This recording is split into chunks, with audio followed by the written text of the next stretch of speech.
Muy buenas a todos y bienvenidos a mi canal. Bienvenidos a uno de los análisis más emocionales que voy a hacer de toda mi historia en YouTube, porque Cyberpunk Edgerunners es justamente eso, una serie construida desde los corazones de las personas destruidas y pisoteadas por una ciudad hostil. La cruel agresividad de una sociedad construida a partir de la desigualdad y cómo eso puede rompernos en mil pedazos por mucho que seamos adictos al cromo y ahora vivamos más como una máquina que como una persona. La historia de David y Lucy es una fábula triste de principio a fin. El anime esconde detrás de las luces de los neones y del colorido una esencia oscura y triste, como una trampa visual que hace creer al espectador que va a asistir a un anime divertido, lleno de vida y de acción, cuando es justamente lo contrario. Acción hay a raudales y llena de una violencia explícita que está animada con un gusto exquisito, pero la historia nos habla constantemente en esas escenas de acción del destino de los protagonistas. Hoy son David y Maine quienes están terminando con un ciberpsicótico,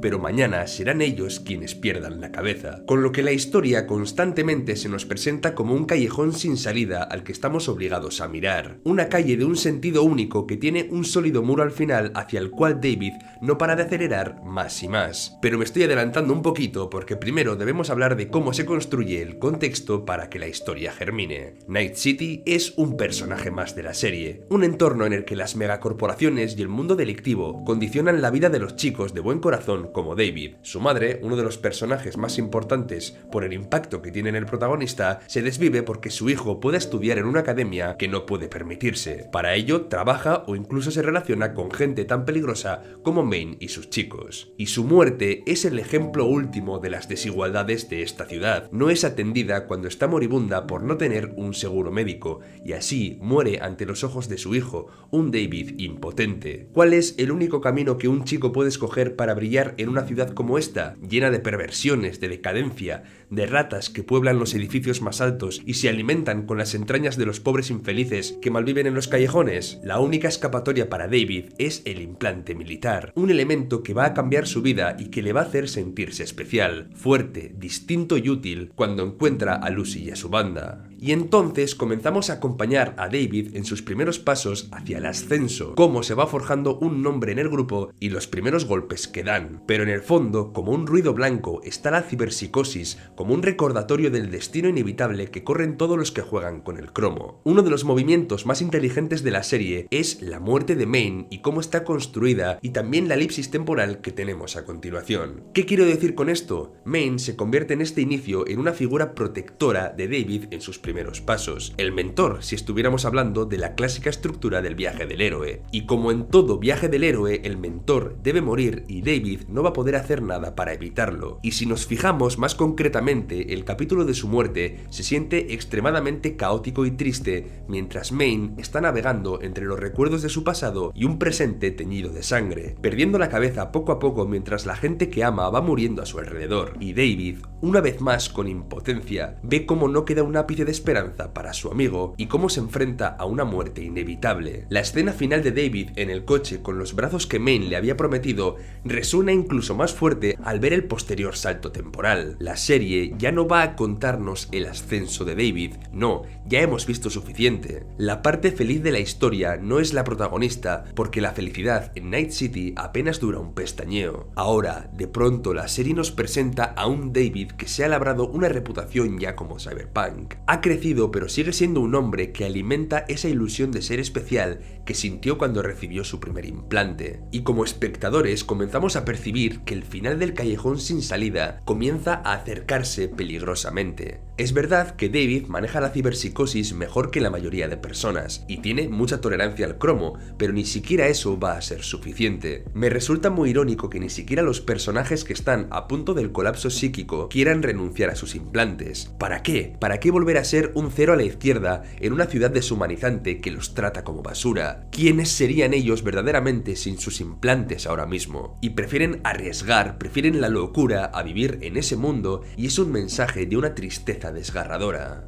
Y eso me lleva a otro de los conceptos que la serie maneja muy bien y que también refleja el final de David, la historia del barco de Teseo. Por si no la conocéis, de forma resumida, esta paradoja o este mito nos plantea lo siguiente: si vas haciendo cambios y reformas en un barco, poco a poco llegará un momento en el que no quede nada del barco original y todo sean modificaciones. ¿Estamos ante un barco totalmente nuevo ¿O queda algo del barco original que comenzó todo esto? ¿Ha perdido verdaderamente su esencia y ya es algo totalmente diferente, a pesar de tener el mismo nombre? Y esas son las preguntas que nos hacemos al ver a David teniendo cada vez más y más implantes, incluso cuando se enfunda el implante militar final. ¿Queda algo ahora ya de ese chico que recorría Night City hacia la academia soñando con un mundo mejor? ¿O ya solo vemos un monstruo de metal que se dirige hacia la sede de Arasaka? Pues la serie nos cuenta que quedan destellos de este chico mientras se consume por el cromo y las modificaciones extremas. Los recuerdos de su madre, de Lucy o de la vida que había llevado se van diluyendo, mientras él comienza a confundir la realidad con sus propios recuerdos. Y entonces tenemos el enfrentamiento final entre David y Adam Smasher. No sé si es casualidad que el nombre de David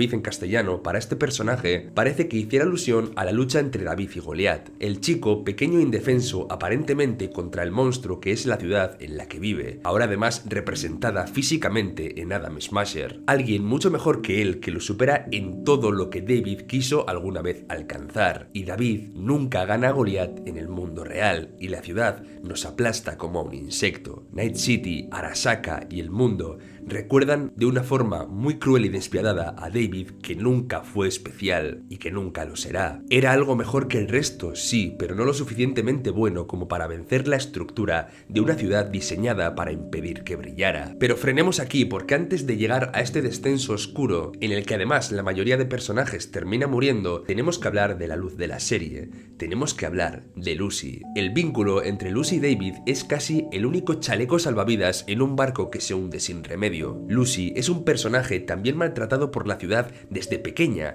incluso antes que David. Ella también quiere ir contra Arasaka y quiere tener su venganza por todo el daño que le hicieron, pero también, al igual que David, fracasa en el intento. La historia de David y Lucy es la de dos personas que tratan de salvarse la una a la otra cuando ni siquiera están siendo capaces de salvarse a sí mismas. Dos corazones entrelazados en una ciudad que los está marchitando, pero que hasta el final consiguen mantenerse puros. A pesar de los disparos, de la sangre, el cromo y un final inevitable, ellos siguen ahí el uno para el otro. Y entonces nos da por pensar que quizá si se hubieran dado cuenta de que su victoria estaba en tenerse, en estar juntos y no en vivir hurgando una y otra vez en las heridas del pasado que no dejaban sanar, quizá y solo quizá hubieran podido ser felices. Ganar la guerra contra Night City construyendo un pequeño refugio a salvo de las hostilidades del mundo y de su cruel sistema, un pequeño remanso de paz forjado a través de su vínculo. Pero ¿qué sucede? Que David no puede dejar de ser David y Lucy tampoco puede dejar de ser Lucy. Y así llegamos al último acto de David, en el cual, pagando el precio de su vida, termina entendiendo lo que era verdaderamente importante para él. No pudo salvar a su madre, no pudo salvar tampoco a Maine y ni siquiera a sí mismo, pero sí ha podido salvar a Lucy. Y David entonces comprende que por mucho que se esfuerce, por mucho que lo intente, nunca será especial para el mundo, para esa ciudad, pero en cambio se da cuenta de que sí es especial para Lucy y con eso es suficiente. Esa es su victoria final. Lucy cumple su sueño y el regalo que David le hizo. Viaja a la luna y escapa, aunque sea durante unos instantes, del mundo que la destruyó y le arrebató lo poco que pudo construir. Una escena final desgarradora que nos recuerda que David ya no está allí, que ahora es únicamente un recuerdo para Lucy que debe vivir el resto de su vida sola, pero al final, en ese momento de lucidez, y a pesar de echar de menos a David, rodeada de silencio, ella también parece darse cuenta de que también ha sido especial para alguien a pesar de todo. Sus heridas, su pasado y sus traumas no evitaron que un chico de Night City se enamorase de ella. Y si pudo hacerlo una vez, encontrar la luz en el pozo que era su existencia, puede volver a hacerlo. Ese recuerdo de David, a pesar de ser triste,